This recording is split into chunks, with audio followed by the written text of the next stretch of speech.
En este apartado 8 de Teoría de Equilibrio Químico vamos a hablar sobre los denominados equilibrios de solubilidad. Imaginemos que tenemos un recipiente con 1 litro de agua en el que vamos agregando cloruro sódico, sal común. Agregamos cucharadas de sal y vamos agitando para que se disuelva. De esta forma, el cloruro sódico sólido en agua se disuelve para dar el catión sodio y el anión cloruro, ¿de acuerdo? Entonces vamos agregando, vamos disolviendo y llegará un momento en el que vamos a agregar una cucharada de sal y que la disolución ya no sea capaz de disolverla. Esa última cucharada de sal lo que va a hacer es depositarse en forma sólida en el fondo del recipiente. Por tanto, nosotros tenemos este recipiente. En dicho recipiente tenemos una disolución en la que hemos disuelto cloruro sódico y llega un momento en el que se deposita en forma de sólido en el fondo, incapaz la disolución de disolverlo, ¿de acuerdo? Cuando esto sucede, cuando una disolución es incapaz de seguir disolviendo soluto, decimos que tenemos una disolución saturada.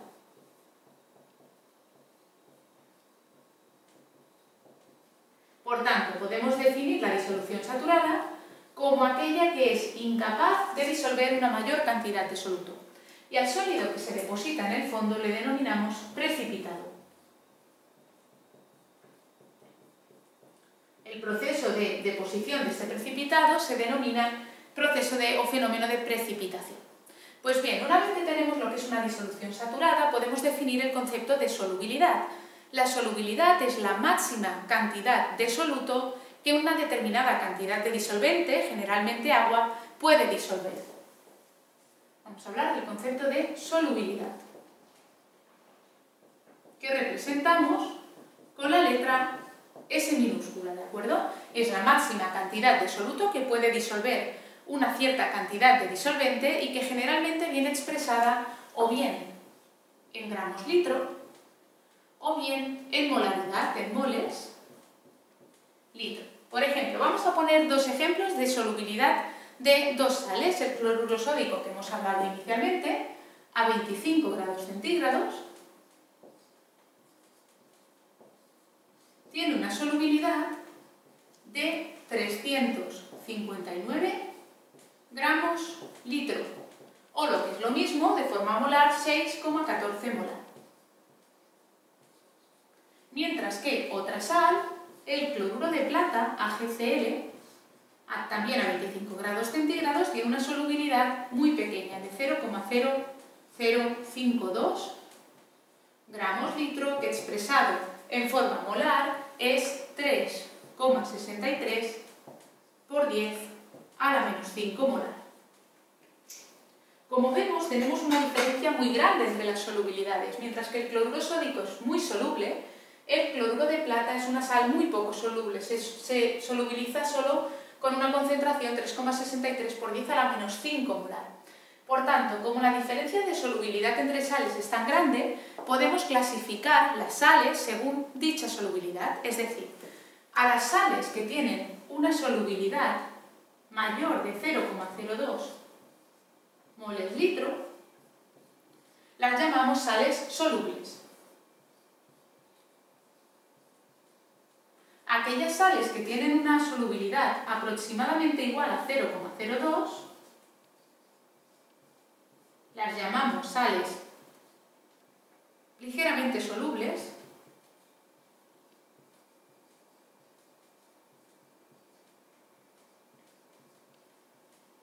y por último aquellas que tienen una solubilidad menor que 0,02 moles litro las denominamos poco solubles. También es frecuente a estas últimas, a las poco solubles, denominarlas sales insolubles, aunque la realidad es que por muy poco soluble que sea una sal, siempre cuando tenemos la disolución saturada vamos a tener una cierta cantidad de iones disueltos en el seno de la disolución. Y por tanto, aunque digamos que son también sales insolubles, en realidad siempre tienen una ligera solubilidad, ¿de acuerdo?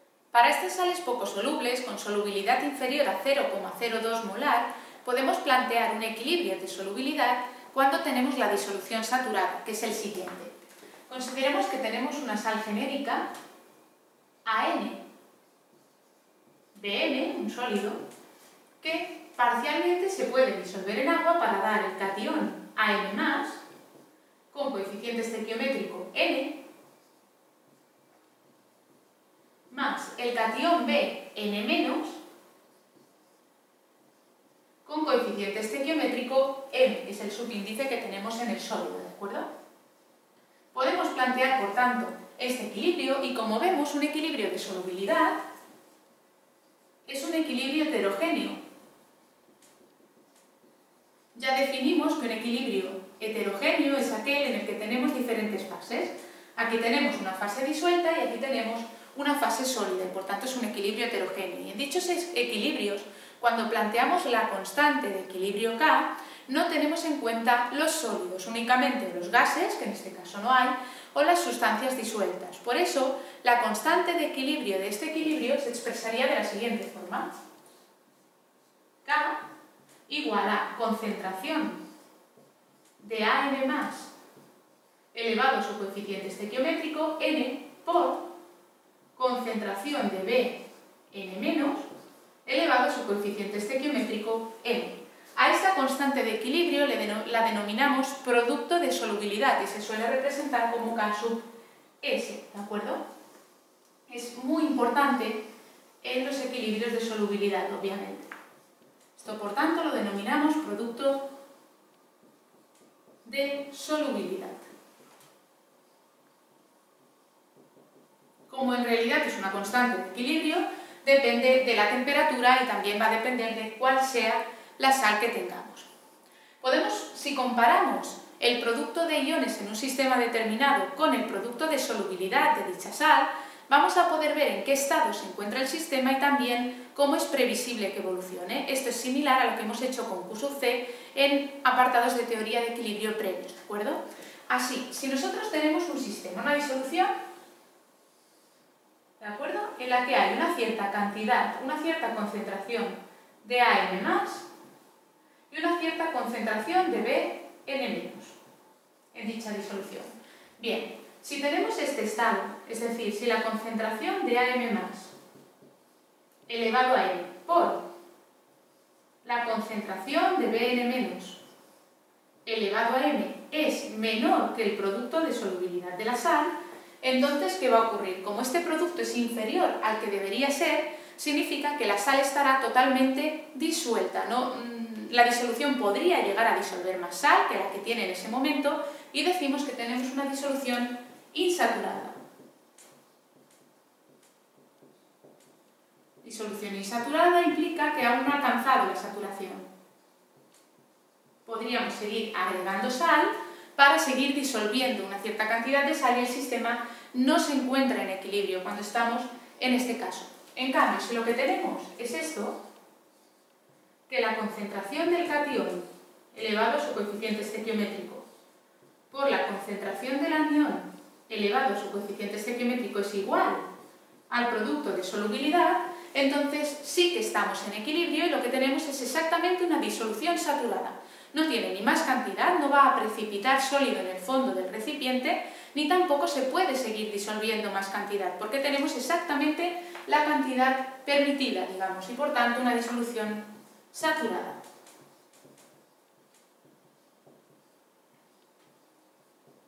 Como decimos, aquí se puede seguir disolviendo sólido, aquí ni precipita sólido ni se puede seguir disolviendo, y tenemos un tercer caso en el que nos puede dar que el producto de concentraciones de los iones elevados a sus coeficientes estequiométricos sea mayor que K sub S, ¿de acuerdo? Si nos ocurre esto, lo que tenemos es un exceso de concentraciones. En ese caso diremos que tenemos una disolución sobresaturada por encima de la saturación o por encima de la solubilidad,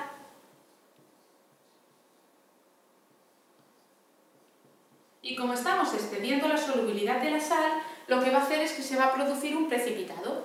Cierta cantidad de sal va a precipitar en forma de sólido en el fondo para que este producto se vuelva igual que K sub S y se alcance el equilibrio químico en el sistema. Por este motivo, aquí sí que habrá un precipitado. Se va a formar un precipitado en el fondo del recipiente. Y de esta forma es como si nos dan, por ejemplo, en un ejercicio unas concentraciones de iones iniciales, comparando esas concentraciones de iones o el producto de esas concentraciones con el producto de solubilidad de la sal dada, vamos a poder ver en qué estado se encuentra el sistema y cómo evoluciona. Por último, vamos a ver la relación existente entre la solubilidad S y el producto de solubilidad K sub S. Aunque no son los mismos conceptos, son conceptos distintos, sí que tienen una relación entre ellos. Bien, ya hemos dicho que un equilibrio heterogéneo lo podemos escribir de la siguiente forma. Una sal AN-PM que se disuelve para dar N moles del catión AM+, y M moles del anión Bn-, ¿de acuerdo? Pues bien, vamos a ver qué ocurre si se disuelve una cierta cantidad. Aquí, si inicialmente tenemos una determinada cantidad, ¿cuánto nos queda disuelto? Vamos a ver los coeficientes estequiométricos. Como aquí no hay nada, en realidad es que tenemos un 1. Por tanto, por cada mol de sólido que se disuelve, se forman N moles del catión y M moles del anión. Esto nos lo dicen los coeficientes estequiométricos de la reacción. De esta forma, si yo tengo inicialmente un mol de sólido, se van a formar N moles de A y M moles de B, ¿de acuerdo? Pero si lo que tenemos no es 1, sino que tenemos la solubilidad S, pues se va a formar proporcionalmente lo mismo. Si para un mol se forman N moles, para S moles se van a disolver o se van a formar disueltos NS moles. Vamos a multiplicar S por N. Y de la misma forma, si se disuelven S moles que teníamos inicialmente, lo que vamos a tener aquí es MS. Como la solubilidad viene dada en moles litro, recordemos, esto también nos vendrá dado en moles litro, son concentraciones y por tanto, estos valores de aquí corresponden a las concentraciones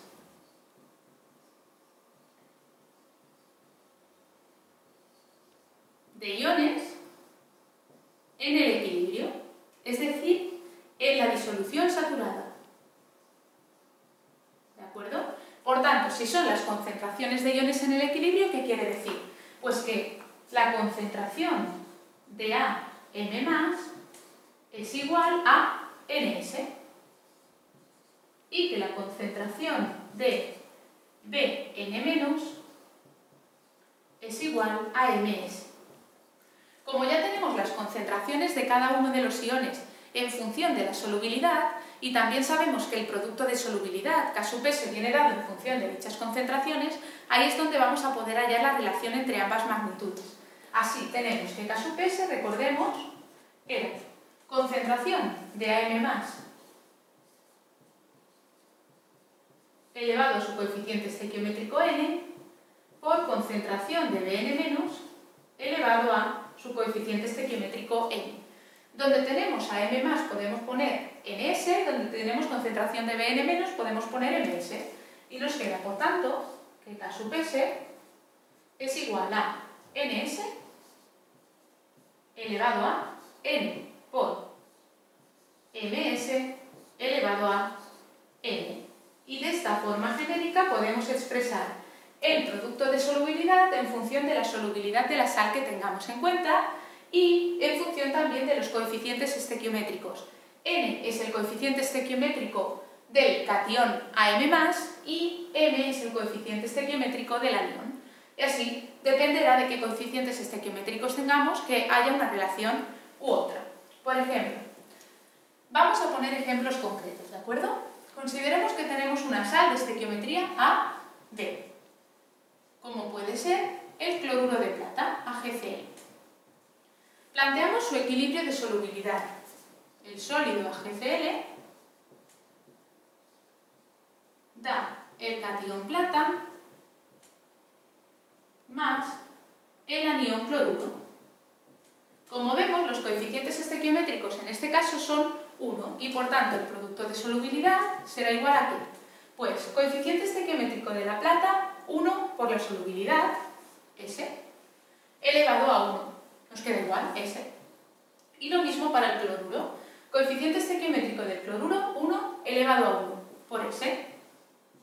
S por S, S al cuadrado.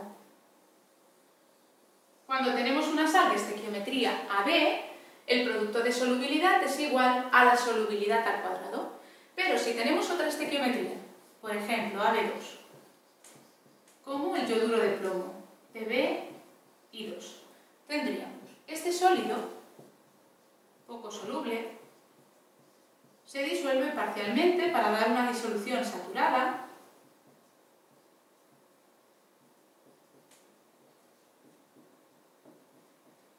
con estos iones, ¿de acuerdo?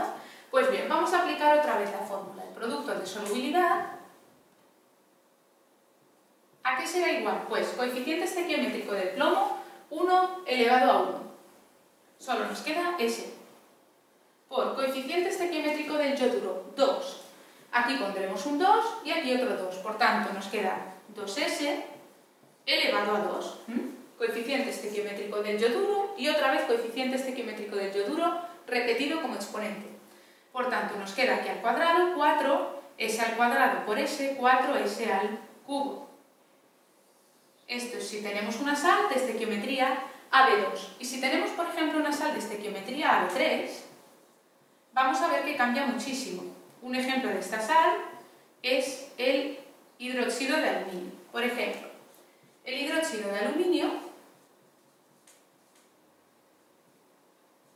se disuelve parcialmente para dar este catión más este anión. ¿De acuerdo? Bien, aquí tenemos un coeficiente estequiométrico de 3, que es el valor de N. Aquí pondremos un 3 elevado a 3. Y en el caso del aluminio sigue siendo 1, por tanto nos quedará un producto de solubilidad igual a 1 por S elevado a 1, que es S, por 3 por S elevado a 3, ¿de acuerdo? Coeficiente estequiométrico de cada ion. Y por tanto nos queda 3 al cubo, 27, 27S al cubo, por S queda finalmente 27S a la cuarta. Como vemos, cuando tenemos una sal con esta otra estequiometría, la relación entre la solubilidad y el producto de solubilidad cambia bastante. En general, lo más práctico es deducir con esta fórmula genérica para cualquier sal cada caso concreto según la sal que nos estén planteando en el ejercicio o de la que queramos conocer la solubilidad o el producto de solubilidad. Así, en general, a partir de uno de los datos podemos calcular el otro y viceversa, lo cual vamos a ver en los ejercicios resueltos. Bien, si este vídeo os ha gustado y os ha resultado de utilidad, os podéis suscribir a nuestro canal de YouTube para estar informados de la subida de cualquier nuevo vídeo y también podéis seguirnos en Facebook y en Twitter. Por supuesto, os estaremos esperando en la página web kimituber.com, donde vais a encontrar todos los contenidos ordenados por temas, archivos en PDF y también muchas curiosidades relacionadas con la química en nuestro blog. Gracias por ver este vídeo.